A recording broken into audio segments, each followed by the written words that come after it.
دیوار، دا وال آف لو، ایک بے مثال عشق کی داستان۔ امی ہسپتال سے گھر آ گئی تھیں اور وہ بہت کمزور لگ رہی تھیں، اس لیے میں نے سوچا کہ مدرسے سے 2-3 دن کی چھٹی لے لوں تاکہ میں ان کا خیال رکھ سکوں۔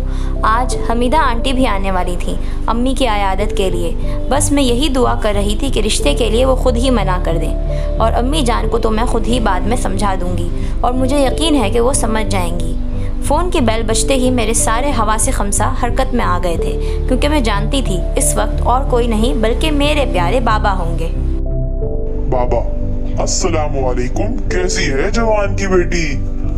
اذان، وعلیکم السلام۔ ارے بابا، آپ نے تو امی کے فون پہ کال کیا تھا، آپ کو کیسے پتا چلا کہ یہ میں ہوں؟ اور ہم نے تو ویڈیو کال بھی نہیں کی۔ بابا ہاں بھائی، اب کیا کریں، آپ کی محبت ہی اتنی زیادہ ہے میرے دل میں۔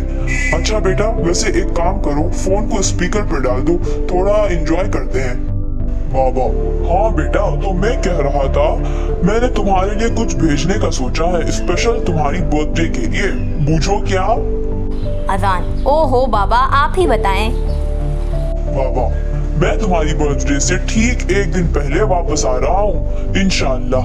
چیف نے ہمیں بہت زیادہ فورس کیا ہے کہ آپ چند دن کے لیے چھٹی لے لیں، کیونکہ آپ کی پیاری بیٹی کی سالگرہ آ رہی ہے۔ امی، اچھا تو آپ باپ بیٹی مجھے جلانے کے موڈ میں ہیں؟ ٹھیک ہے، ہمارا وقت بھی آئے گا۔ میری طبیعت خراب تھی، ایک بار بھی نہیں پوچھا کیسی طبیعت ہے میری زوجہ محترمہ کی۔ بابا ہاں بھائی، اب تو میری لاڈلی بیٹی نے کہا ہے نا، تو کان پکڑنے ہی پڑیں گے۔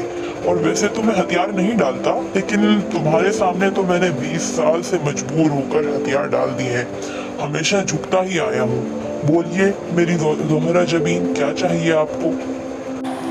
اذان، اف اللہ، یہ سب رومانس کی باتیں آپ لوگ بعد میں کر لیجئے گا پلیز، مجھے تو شرم آتی ہے ایسی باتیں سننے میں، اس لیے سوری، میں تو کال کاٹ رہی ہوں۔ ٹھیک ہے بابا، اللہ حافظ۔ امی، ارے پگلی، اتنی ہی شرم آ رہی تھی تو اپنے کمرے میں چلی جاتی، کان لگا کر باتیں سننے کی کیا ضرورت تھی؟ خود کی بات ہو گئی نا تو ہم دونوں کو بات کرنے نہ دیا کرو تم، بدتمیز۔ اذان، ارے میری پیاری اماں جان، ابھی ابو آ جائیں گے نا تو انہیں آپ ہی اپنے پاس رکھ لیجئے گا، میں کچھ نہیں کہوں گی۔ امی، چلو بہت ہو گیا، جاؤ اپنا کام کرو نوٹنگی کہیں کی۔ محمد عثمان، میں نے اپنا نام بدل لیا تھا، نام ہی نہیں میری پہچان، میرا دین، سب کچھ بدل دیا تھا میں نے اذان کے لیے۔ اذان کی محبت میرے لیے صرف محبت نہیں، تحفہ خدا ہے۔ میرے دل میں اس نے ایسی جگہ بنا لی ہے کہ میں جسے چاہ کر بھی نہیں ہٹا سکتا۔ وہ مجھ پر قابض ہے اور میں چاہتا ہوں کہ میں اس پر بھی قابض ہو جاؤں، لیکن ایسا ممکن نہیں، اور ناممکن کو ممکن صرف میرا خدا کر سکتا ہے، صرف۔ آج خانہ کعبہ کے سامنے میں بیٹھا ہوا ہوں اور تہجد کا وقت ہے، میری آنکھوں میں آنسو تیر رہے ہیں، اور میں جانتا ہوں کہ میرا اسے پانا گویا یوں ہوگا جیسے آگ اور پانی کا ملنا ہو، لیکن میں ہمت نہیں ہاروں گا۔ میری محبت سچی ہے، میرا خدا سچا ہے، اس کی اذان سچی ہے، اور مجھے اب سچائی سے محبت ہے، صرف محبت ہی نہیں، بے انتہا محبت۔ اس لیے مجھے ڈر لگتا ہے، کیونکہ بے انتہا ہونے والی محبت کے جذبات اگر کسی پر ایک بار حاوی ہو جاتے ہیں تو پھر وہ آپ کے لیے جان لیوا بن جاتے ہیں، یا پھر آپ کی جان جاتی ہے یا عزت۔ بے انتہا کچھ بھی ہو، بہت خطرناک ہوتا ہے۔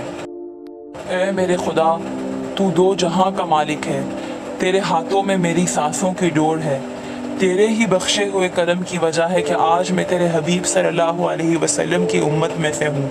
میں تو اتنا گنہگار ہوں کہ اگر میں رو رو کر بھی اپنے آنسوؤں سے اپنے گناہوں کو مٹانا چاہوں تو، لیکن تو بہت کریم ہے مولا، تیری رحمت تو تیرے غضب پر حاوی ہے۔ الہی میری مدد فرما، میں اس لڑکی کو پانا چاہتا ہوں۔ خواہشات تو کمزوریاں ہوتی ہیں، یا تو پھر اس کمزوری کو میری طاقت بنا دے، یا مجھے اس کمزوری کے ساتھ جینا سکھا دے۔ تہجد کی نماز کے بعد میں اپنی دعاؤں میں اتنا مشغول ہو گیا تھا کہ مجھے پتہ ہی نہیں چلا کہ فجر کی نماز کا وقت ہو گیا ہے۔ میں نے اپنے خشک حلق کو زمزم کے پانی سے تر کیا اور پھر نماز کے لیے صف میں کھڑا ہو گیا۔